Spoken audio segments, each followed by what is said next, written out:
I'm getting a Mad Max vibe here dito sa Reventon. Ang website nila ay reventon.io at meron din silang Discord. Sali na lang kayo para magkaroon kayo ng latest updates dito at yung Twitter nila. So ayan, nandyan yung kanilang live AMA.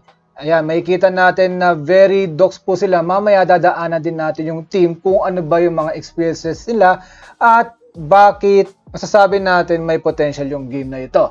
Ang maganda dito sa website nila, nandito na lahat halos ng information na kailangan nyo. Yung white paper will just supplement yung mga information na nandito sa kanilang website. This is a play-turn open world racing simulator. So, marami silang modes dito eh. Meron silang race mode, battle mode, tournaments, and also open world events. So ito yung sample ng picture. At hindi lang picture, meron din silang mga trailer videos na nagpapatunay na meron na talagang game at hindi pa ide-develop pa lang. Right now, meron silang Founders NFT, pati private early bird na token na mabibili nyo sa murang halaga. Mamaya dadaanin natin itong Reventon Founders NFT in a while. Bago yan, hi guys, I'm John aka Soral. Welcome to your YouTube channel. Kung gusto nyo ma-achieve ang freedom of time and money while doing the things you love, katulad natin, gaming, NFT reviewing, at kung ano namang grind natin sa buhay, huwag nyo kalimutan mag-like, share, subscribe, pati i-hit na rin ang notification bell kasi marami pa akong tips para sa inyo. Kaya,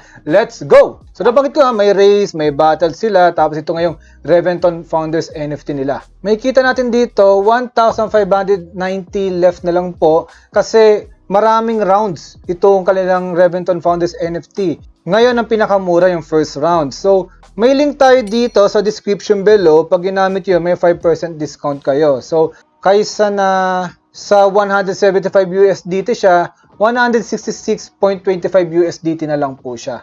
12,000 NFTs yung kanilang ilalabas. Tapos, ito yung benefits niya ng Founders NFT. Meron kayong 95% APY via their automatic staking. At may mga passive royalties din kayo para kayo investor nitong game na ito na pag nagkaroon ng mga transactions sa kanilang workshop, crafting table, fine-tune car stats, gas refills, nitro refills, garage space, magkakaroon kayo ng passive income via royalties. At ngayong round 1, 95% pa yung APY niyan. Sa round 2, round 3, round 4, dahil nagmamahal po yung presyo ng NFT nila, is bumabagsak yung APY to 83%, 74%, 66.6%.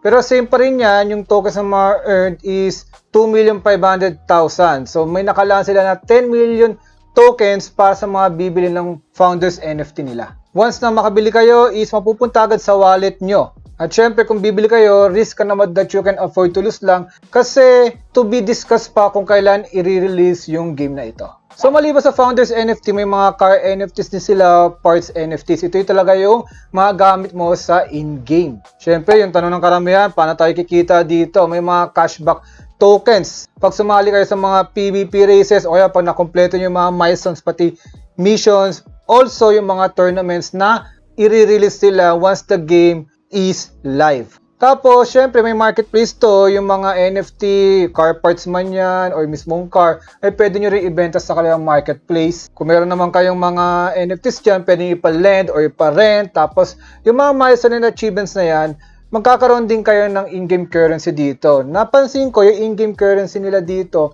is dalawa, tapos may isang main cryptocurrency which is the REV. At yung huling way para kumita kayo dito, syempre yung Founders NFT nyo is nag-i-stake na siya, nagkakaroon kayo ng tokens. Pati yung mga car NFT nyo is pwede nyong i-stake para magkaroon ng tokens as well. So nabanggit ko yung in-game currency nila, yung RAP pati RWP. Sila po yung dalawang in-game currency. Then itong REV, ito yung pinaka-core token nila. Ito yung governance token ng larong ito. Sa kanilang white paper, makikita mo naman dito yung purpose ng mga currency na yan. For example, yung REV, ito yung gagamitin mong pambili ng RAP. Yung RAP na yan, ito yung in-game currency na maaari mag-assemble or disassemble ng cars, mag-refill ng gas sa garage, bumili ng mga nitro boost, bumili ng mga toolboxes, or pwede mo rin ito ipapalit ulit sa REV na pag ilalabas mo na siya sa DEX or SEX, magiging na siya, BNB, USDT, or USDC, depende kung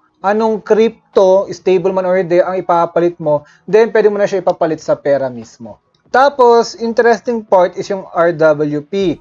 So, in-game currency din ito, ngunit gagamitin ito pang-upgrade ng mga weapons, pang-upgrade ng mga parts, pati pag-join ng mga open world events. So, makukuha lang ito pag nagkumpleto ka ng mga mission or pag nag-achieve yung milestone. So, kailangan mo pa rin talaga maglaro, hindi lang yung paklik-klik lang. So, kailangan mo pa rin talaga makumpleto yung mga missions na ilalabas nila para magkaroon ka nitong RWP. So, ito yung team nila, no? May mga ginawa na silang project dati, like ito, Car Park Diff Red Bull, tapos Karen Ways and My World, pati itong Star Go. Sila po yung mga gumawa niyan. Tapos yung team nila, may mga link-in naman yan, legit, tapos nabanggit ko nga, meron silang live AMA. So makikita mo dito, madami na sila na develop na game, tapos ito yung mga experiences nila, hindi lang sa cryptocurrency, pati sa gaming world as well. So right now, nandito pa lang tayo, yung mga na-accomplish nila, like the game concept, game prototype, alpha UI, experience team, yung doxing nila, tokenomics, pati yung community nila, nasa 20,000